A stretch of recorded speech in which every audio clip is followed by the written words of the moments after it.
Hello everyone, I'm Bruffy1322 and this video serves as an update to the fastest sports cars video where I show the best fully upgraded sports cars in terms of lap time. For all the information you need about this series, check the original sports cars video, but otherwise let's see where the new Neon and Revolter fall into that list. And we're starting with the Revolter, which doesn't do too badly to get up into 12th place overall, just ahead of the Spectre Custom. It gets a lap time of 1 minute 4.198, which isn't too bad, but it mainly gets that lap time from its acceleration. It does have pretty decent acceleration, but its traction doesn't really, scale up with that. Its top speed is pretty bad. I would say before you buy either of the cars that we see in this video, wait until you see the top speed testing video, which will be coming out as soon as I can after this video, because they're both really not very good, and that will be a big part of whether you buy these cars. But the Revolter it's okay. It handles a bit like a boat. It does understeer quite a lot. The revolting thing about this car is its price, honestly. And a lot of people, when I talk about this, sometimes think that I'm complaining that a car just isn't the fastest car in the game again. But it's not. It's more about the, I'm pretty happy to have a car like the Revolter in the game. It's quite interesting. But I can't understand why it costs $1.6 million when it has no customization options short of a livery. You can put guns on it for some reason, and ultimately its performance doesn't match it. The Pariah, which absolutely demolishes it in the sports class, is $200,000 cheaper. The 9F Cabrio, which is ahead of it in 11th place, is barely $100,000. So it's just the price of cars like this is just insane, and that's what makes the Revolter so bad.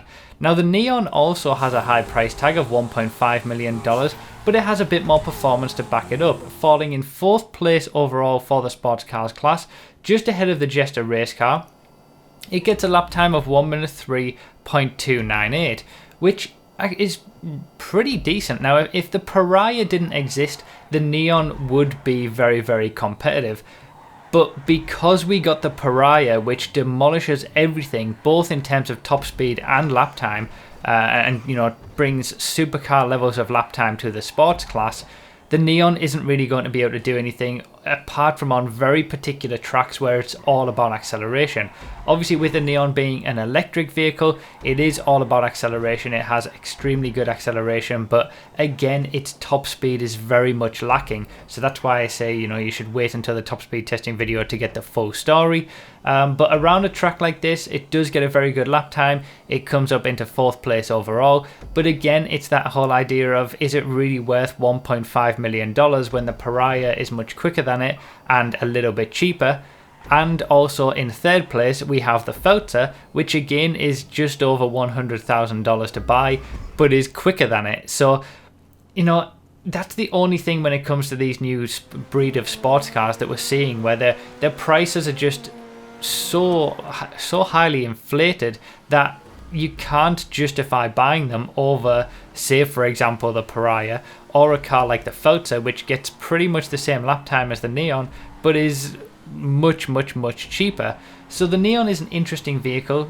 The Revolter is an interesting vehicle as well. Both of them are quite interesting to drive. Obviously the Neon is the quickest electric vehicle in the sports class now, and I believe it's also the quickest 4-door vehicle, at least around a track.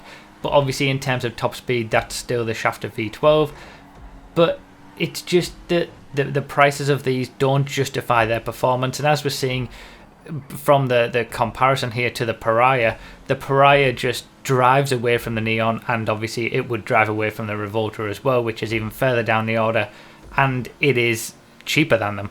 So, their performance isn't too bad. It's probably better than, certainly it's better than something like the Strider, which we got recently, that's way down the order, but it's not warranting the high price for these cars. So if you want to check out all the information from this update and what's changed, what's been updated, what things we've got money off, all that kind of stuff, check out Central Gaming Hub. He has all the information for every single update in really professionally done videos. If you want to get these testing results early every time there's a video, feel free to check out my Patreon. But that's pretty much it for this video. Remember to read the description for more info, comment with your thoughts, like the video if you enjoyed or found it helpful, and subscribe for more. Thank you all so much for watching. I really do appreciate it, and I'll see you next time.